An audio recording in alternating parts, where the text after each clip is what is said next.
ಇನ್ನು ಸಿಲಿಂಡರ್ ಅಭಾವದಿಂದಾಗಿ ಹೋಟೆಲ್ಗಳ ಪರಿಸ್ಥಿತಿ ಹೇಗಾಗಿದೆ ಅನ್ನೋದನ್ನ ನೋಡ್ತಾ ಇದ್ದೀವಿ. ವಾಣಿಜ್ಯ ಸಿಲಿಂಡರ್ ಸಿಗ್ತಾ ಇಲ್ಲ, ಸಪ್ಲೈ ಇಲ್ಲ, ಸಿಕ್ಕಿದ್ರೂ ಕೂಡ ದುಪ್ಪಟ್ಟು ಹಣವನ್ನ ತೆರಬೇಕಾಗುತ್ತೆ. ಹಾಗಾಗಿ ಒಂದಷ್ಟು ಹೋಟೆಲ್ಗಳು, ಕಾಫಿ ಶಾಪ್ಗಳು ಕ್ಲೋಸ್ ಆಗ್ತಾ ಇವೆ. ಬೆಂಗಳೂರಿನ ರಾಜಾಜಿನಗರದಲ್ಲಿ ಶಾಪ್ಗಳು ಬಂದ್. ಕಾಫಿ, ಟೀ ಮಾಸ್ಟರ್, ಜೋಳದ ರೊಟ್ಟಿ ಹೋಟೆಲ್ ಬಂದ್. ಹೋಟೆಲ್ ಬೃಂದಾವನ, ಮ್ಯಾಡಿಸ್ ಕಟ್ಟಿ ಕೆಫೆ ಕ್ಲೋಸ್. ವೀಕೆಂಡ್ನಲ್ಲಿ ಬೆಳಿಗ್ಗೆ ತಿಂಡಿ ಸಿಗದೆ ಗ್ರಾಹಕರು ಪರದಾಡ್ತಾ ಇದ್ದಾರೆ. ಮತ್ತೊಂದು ಕಡೆ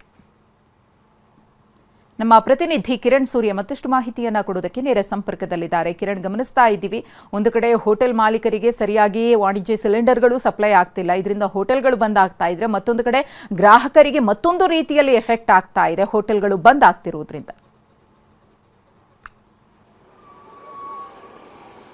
ಹೌದು ಮಧುಶ್ರೀ, ಈಗಾಗಲೇ ಕೂಡ ಕಮರ್ಷಿಯಲ್ ಸಿಲಿಂಡರ್ ಸಿಗದ ಹಿನ್ನೆಲೆಯಲ್ಲಿ ರಾಜಧಾನಿ ಬೆಂಗಳೂರಿನಲ್ಲಿರುವಂತಹ ಸಾಕಷ್ಟು ಹೋಟೆಲ್, ಟೀ, ಕಾಫಿ, ಕಾಂಡಿಮೆಂಟ್ಸ್ ಎಲ್ಲವೂ ಕೂಡ ಕ್ಲೋಸ್ ಆಗ್ತಾ ಇರುವಂಥದ್ದು.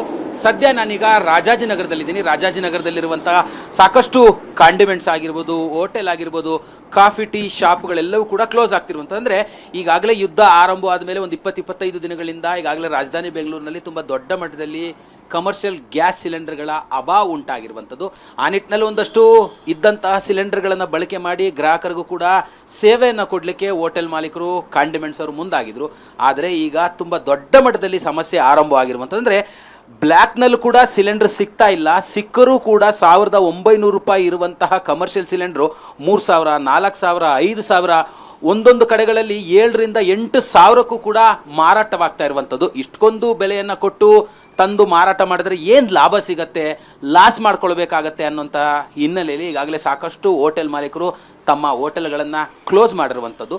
ನಾನು ಸದ್ಯ ಈಗ ರಾಜಾಜಿನಗರದ 7ನೇ ಬ್ಲಾಕ್ನಲ್ಲಿದ್ದೀನಿ. 7ನೇ ಬ್ಲಾಕ್ನಲ್ಲಿರುವಂತಹ ಕಾಫಿ, ಟೀ ಮಾಸ್ಟರ್ ಇರ್ಬೋದು, ಹೋಟೆಲ್ ಬೃಂದಾವನ ಇರ್ಬೋದು, ಮ್ಯಾಡಿಸ್ ಕೆಫೆ ಇರ್ಬೋದು, ಉತ್ತರ ಕರ್ನಾಟಕದ ಜೋಳದ ರೊಟ್ಟಿ ಹೋಟೆಲ್, ಅಂದರೆ ಇವೆಲ್ಲವೂ ಕೂಡ ಪ್ರತಿದಿನ ಬೆಳಗ್ಗೆ 7 ಗಂಟೆ 8 ಗಂಟೆಗೆ ಓಪನ್ ಆಗ್ತಾ ಇತ್ತು. ಇಲ್ಲೆಲ್ಲವೂ ಕೂಡ ಅಂದರೆ ಇಡ್ಲಿ, ತಲೆ, ಕಾಲು, ಸೂಪು ಈ ಥರದ್ದೆಲ್ಲವೂ ಕೂಡ ಸಿಗ್ತಾ ಇತ್ತು.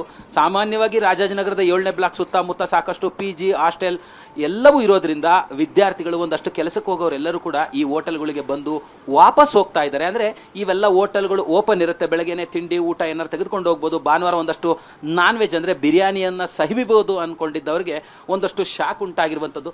ಸಾಕಷ್ಟು ಜನರು ಈಗಾಗಲೇ ಕೂಡ ಅಸಮಾಧಾನ, ಆಕ್ರೋಶವನ್ನು ಕೂಡ ವ್ಯಕ್ತಪಡಿಸಿದ್ದಾರೆ. ರಾಜ್ಯ ಮತ್ತು ಕೇಂದ್ರ ಸರ್ಕಾರ ಆದಷ್ಟು ಬೇಗ ಈ ಸಿಲಿಂಡರ್ ಸಮಸ್ಯೆಯನ್ನು ಬಗೆಹರಿಸಿ ನಮಗೆ ತಿಂಡಿ ಊಟದ ಈ ಏನು ತೊಂದರೆ ಉಂಟಾಗಿದೆ ಅದನ್ನು ಪರಿಹಾರ ಮಾಡಿಕೊಡಿ ಅಂತ ಈ ಬಗ್ಗೆ ಮಾತಾಡಲಿಕ್ಕೆ ಸ್ಥಳೀಯ ನಿವಾಸಿ ರವಿ ಶೆಟ್ಟಿ ಅವರು ಕೂಡ ನನ್ನ ಜೊತೆಲಿದ್ದಾರೆ.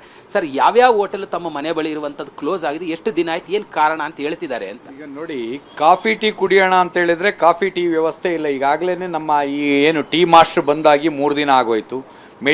ಇದು ಬಂದಾಗಿ ಒಂದು 3-4 ದಿನ ಆಯಿತು. ಉತ್ತರ ಕರ್ನಾಟಕದ ಊಟ ಸಿಗ್ತಾ ಇತ್ತು, ಅದು ಸಿಗ್ತಾ ಇಲ್ಲ. ಈಗ ಇಲ್ಲಿ ಬೃಂದಾವನ್ ಹೋಟೆಲ್ಲು ನಿನ್ನೆ ಮಧ್ಯಾಹ್ನದವರೆಗೆ ಅಲ್ಪ ಸ್ವಲ್ಪ ವಸ್ತುಗಳನ್ನು ಕೊಟ್ಟಿದ್ದಾರೆ. ಯಾಕಂದರೆ ಇರೋ ಗ್ಯಾಸ್ನಲ್ಲಿ ಅಡ್ಜಸ್ಟ್ ಮಾಡಿ ಅಲ್ಲಿಗೆ ತಕ್ಷಣ ಬಂದ್ ಮಾಡಿದ್ದಾರೆ. ಇವತ್ತು ಎಸ್ಪೆಷಲಿ ಇವತ್ತು ಭಾನುವಾರ ನಾವೆಲ್ಲರೂ ಒಂಥರ ಏನಂತ ಹೇಳಿದರೆ ಮಾಂಸ ಪ್ರಿಯರಿದ್ದೀವಿ.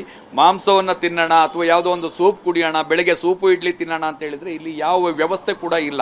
ಆ ರೀತಿಯಾಗಿ ಬಂದಾಗಿದೆ. ಇಲ್ಲಿ ವ್ಯವಸ್ಥೆ ಹೇಗೆ ಹದಗೆಟ್ಟಿದೆ ಅಂತ ಹೇಳಿದರೆ, ಈ ಹೋಟೆಲ್ಲವರು, ಬೇಕ್ರಿಯವರು, ಕಾಂಡಿಮೆಂಟ್ಸ್, ಈಗ ಒಂದು ಟೀ ಕುಡಿಯೋಣ ಅಂತ ಒಂದು ಬೇಕ್ರಿಗೆ ಹೋದರೆ ಟೀ ಕೂಡ ಸಿಗ್ತಾ ಇಲ್ಲ. ಯಾಕೆ ಅಂತ ಹೇಳಿದರೆ ಗ್ಯಾಸ್ ಇಲ್ಲ.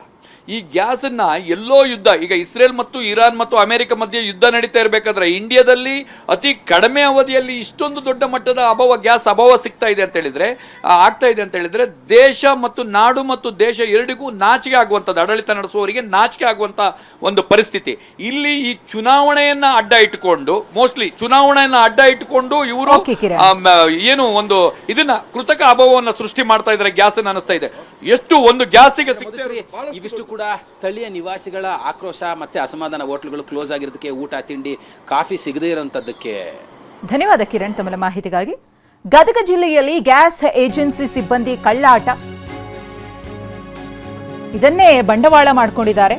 ವಾಣಿಜ್ಯ ಸಿಲಿಂಡರ್ಗಳ ಅಭಾವ ಸೃಷ್ಟಿಯಾಗಿದೆಯಲ್ಲ, ಇದನ್ನ ದುಪ್ಪಟ್ಟು ಬೆಲೆಗೆ ಮಾರಾಟ ಮಾಡುವಂತಹ ಕೆಲಸ ಮಾಡ್ತಿದ್ದಾರೆ. 19 kg ಗ್ಯಾಸ್ ಸಿಲಿಂಡರ್ ಮೂಲ ಬೆಲೆ 1800, ಆದರೆ 2800 ರೂಪಾಯಿಗೆ ಏಜೆನ್ಸಿಯ ಸಿಬ್ಬಂದಿ ಮಾರಾಟ ಮಾಡ್ತಿದ್ದಾರೆ ಅಂತ ಹೇಳಿ ಗದಗದಲ್ಲಿ ಹೋಟೆಲ್ ಮಾಲೀಕರು ಗಂಭೀರ ಆರೋಪವನ್ನು ಮಾಡ್ತಿದ್ದಾರೆ. ನಮ್ಮ ಪ್ರತಿನಿಧಿ ಈ ಕುರಿತು ಮಾತುಕತೆ ನಡೆಸಿದ್ದಾರೆ, ನೋಡೋಣ. ಈಗ ನೀವು ಯಾವ ಕಂಪ್ನಿ ಸಿಲಿಂಡರ್ ತೊಗೋತಾ ಇದ್ರಿ, ನಿಮ್ಗೆ ಸರಿಯಾಗಿ ಸಪ್ಲೈ ಆಗ್ತಾ ಇದ್ದಲ್ಲೋ, ಎಷ್ಟು ಹಣ ಹೆಚ್ಚಿಗೆ ವಸೂಲು ಮಾಡ್ತಾ ಇದ್ದಾರೆ, ಎಷ್ಟು ಹೆಚ್ಚಿಗೆ ಹಣ ವಸೂಲು ಮಾಡ್ತಾ ಇದ್ದಾರೆ? ಸರ್ ನಮ್ಗೆ ಈಗ ಒಂದು 1000 ರೂಪಾಯಿ ಸರ್ 1800 ರೂಪಾಯಿ ಕೊಡ್ತಿದ್ರು ಸರ್. ಈಗ 2800 ರೂಪಾಯಿ ಹೇಳ್ತಾರೆ ಸರ್. 2800 ರೂಪಾಯಿಗೆ ಬಿಲ್ ಕೊಡಂದ್ರೆ ಬಿಲ್ ಕೊಡೋಕ್ಕೂ ತಯಾರಿಲ್ಲ ಸರ್. ಬರೀ 2800 ಹೇಳ್ತಾರೆ ಸರ್. ನೀವು ಟ್ಯಾಕ್ಸ್ ಬೀಳ್ತದ್ರಿ ನಿಮಗೆ ಅಂತಾರೆ. ಬೇಕಾದ್ರೆ ಟ್ಯಾಕ್ಸ್ ಬೀಳಪ್ಪ, ನೀವು 2800 ನನಗೆ ಬಿಲ್ ಕೊಡ್ರಿ, ನಾನು ಬೇಕಾದ್ರೆ ತೊಗೋತೀನಿ ಅಂತ ಹೇಳಿದ್ರೆ ಅವ್ರು ಕೊಡೋಕತ್ತಿಲ್ಲ ಸರ್. ಆಮೇಲೆ ಈಗ ಅವರು ಅಗ್ನಿ ಗ್ಯಾಸ್ ಅಂತ ಹೇಳಿ ಸರ್, ಅದು ಈಗ ಅವರು ಸಿಲಿಂಡರ್ ನಮ್ಗೆ ಹಾಕೋದು ಸ್ಥಗಿತ ಮಾಡಿಬಿಟ್ರು ಸರ್, ನಾವು ಬಿಲ್ ಕೇಳೋದಾಗಿಂದ ಸರ್.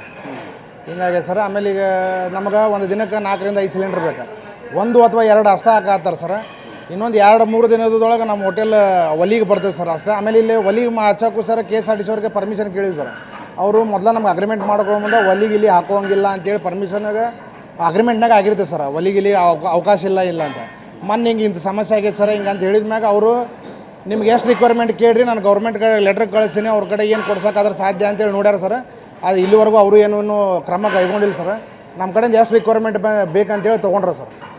ಯಾಕೆಂದರೆ ಈಗ ದೊಡ್ಡ ಬಸ್ ಸ್ಟ್ಯಾಂಡ್ ಇದು, ಕೇಂದ್ರ ಬಸ್ ನಿಲ್ದಾಣ, ನಿತ್ಯವೂ ಕೂಡ ಸಾವಿರಾರು ಸಂಖ್ಯೆಯಲ್ಲಿ ಪ್ರಯಾಣಿಕರು ಬರ್ತಿದ್ದಾರೆ. ಮತ್ತು ಒಂದು ವೇಳೆ ಹೋಟೆಲ್ ನಿಮ್ಗೆ ಬಂದ್ ಮಾಡಿದಂದ್ರೆ ಪ್ರಯಾಣಿಕರಿಗೆ, ಚಾಲಕರು, ನಿರ್ವಾಹಕರಿಗೆ ಎಲ್ಲರಿಗೂ ಕೂಡ ತೊಂದರೆ ಆಗುತ್ತಲ್ಲ. ನಿಮ್ಗೆ ಎಷ್ಟು ಸಿಲಿಂಡರ್ಗಳು ಕೊರತೆ ಆಗ್ತದೆ ಅಂತ ಸರ್? ನಮಗೆ ದಿನ ಇನ್ನೂ 2 ರಿಂದ 3 ಸಿಲಿಂಡರ್ ಬೇಕು ಸರ್. ನಮ್ಗೆ ದಿನ ಇನ್ನೂ 2 ರಿಂದ ಸರ್. ಈಗ ನಮ್ಗೆ 1 ರಿಂದ 2 ಅದಾವೆ ರೀ.